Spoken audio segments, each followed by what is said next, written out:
इस वीडियो में डिस्कस करेंगे इन्वर्स ट्रिगोनोमेट्रिक फंक्शन के बारे में, जैसे sine inverse x, cos inverse x, tan inverse x, cot inverse x. इसका ग्राफ देखने में कैसा होता है, इसका डोमेन क्या है, रेंज क्या है, और ओरिजिनल जो ट्रिगोनोमेट्रिक फंक्शन है उसके साथ इसका क्या रिलेशन। सबसे पहले डिस्कस करते हैं साइन इन्वर्स एक्स फंक्शन का ग्राफ। तो साइन इन्वर्स एक्स फंक्शन का ग्राफ मिलेगा साइन एक्स फंक्शन से। जो साइन एक्स फंक्शन है इसका ग्राफ होता है -π/2 और π/2 के बीच में ऐसा मिलता है। रेंज है -1 to +1। तो आप इसको लेना है सिमेट्रिक इमेज लेना है विथ रिस्पेक्ट टू y = एक स्ट्रेट लाइन। तो ये था साइन एक्स फंक्शन का ग्राफ। आप इसका इमेज लेना है विथ रिस्पेक्ट टू y = एक स्ट्रेट लाइन। तो ये बन जाएगा ऐसा। ओके, तो इसका जो ये भी चेंज करना है, जैसे इसमें डोमेन था -π/2 to π/2 और रेंज था -1 to +1। तो ये दोनों को उल्टा करना है। अब डोमेन हो जाएगा -1 to +1 और रेंज हो जाएगा -π/2 to +π/2। अब ग्राफ कैसा होगा, ये था साइन एक्स फंक्शन का ग्राफ। इसका mirror image with respect to y = एक स्ट्रेट लाइन। तो ऐसा कार्व हो जाएगा। तो फाइनली साइन इनवर्स एक्स इसका ग्राफ होगा -1 to +1 एंड -π/2 to π/2 और इस टाइप का मिलेगा ग्राफ। अभी कॉस इनवर्स एक्स फंक्शन का ग्राफ देखते हैं। तो सबसे पहले कॉस एक्स फंक्शन का जो ग्राफ है ये है 0 और पाई के बीच में ऐसा मिलता है। रेंज है -1 to +1। अब इसका इमेज लेना है विथ रिस्पेक्ट टू y = एक स्ट्रेट लाइन। तो ये था कॉस एक्स फंक्शन का ग्राफ। तो इसका इमेज हो जाएगा ऐसा। तो अब इसमें डोमेन और रेंज को चेंज करना है। जैसे इसमें डोमेन था 0 to पाई और रेंज था -1 to +1।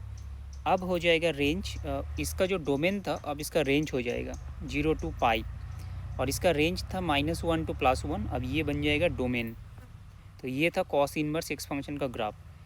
ये था कॉस एक्स फंक्शन का ग्राफ और इसका इमेज है ये। तो ये है कॉस इनवर्स एक्स फंक्शन का ग्राफ। अब देखते हैं टैन इनवर्स एक्स फंक्शन का ग्राफ कैसा होगा। तो सबसे पहले देखते हैं टैन एक्स फंक्शन का ग्राफ कैसा है। टैन एक्स फंक्शन का जो डोमेन है, जो प्रिंसिपल वाला ब्रांच है, तो ये है -π/2 to π/2। इसके बाद भी रिपीट होता है बट हमको प्रिंसिपल ब्रांच लेना है। तो इसका डोमेन होगा -π/2 to π/2 और इसका जो रेंज है ये रेंज है -∞ to +∞। और ग्राफ ऐसा होता है। ओके, अब इसका इन्वर्स ट्रिगोनोमेट्रिक फंक्शन कैसे मिलता है, ये है y = x स्ट्रेट लाइन के रेस्पेक्ट में इमेज। तो अब इसका जो डोमेन है ये अब रेंज में कन्वर्ट हो जाएगा -π/2 to π/2 और इसका जो रेंज था -∞ to +∞। अब ये डोमेन बन जाएगा -∞ to +∞। और ग्राफ कैसा मिलेगा, पहले ग्राफ था ऐसा। अब इसका इमेज लेना है विथ रिस्पेक्ट टू y = एक स्ट्रेट लाइन। तो इस टाइप का ग्राफ मिल जाएगा। तो फाइनली ये है टैन इनवर्स एक्स फंक्शन का ग्राफ। अब देखते हैं कॉट इनवर्स एक्स फंक्शन का ग्राफ कैसा होगा। तो सबसे पहले देखते हैं कॉट एक्स फंक्शन का ग्राफ कैसा है। कॉट एक्स फंक्शन का जो ग्राफ है, जो आपको प्रिंसिपल ब्रांच लेना है, ये है 0 और पाई के बीच में। इसके बाद भी रिपीट होता है बट आपको प्रिंसिपल ब्रांच लेना है। तो 0 और पाई के बीच में डोमेन है और रेंज जो है ये है -∞ to +∞। और इसका ग्राफ कैसे मिलेगा, ग्राफ मिलेगा y = एक स्ट्रेट लाइन के रिस्पेक्ट में इमेज।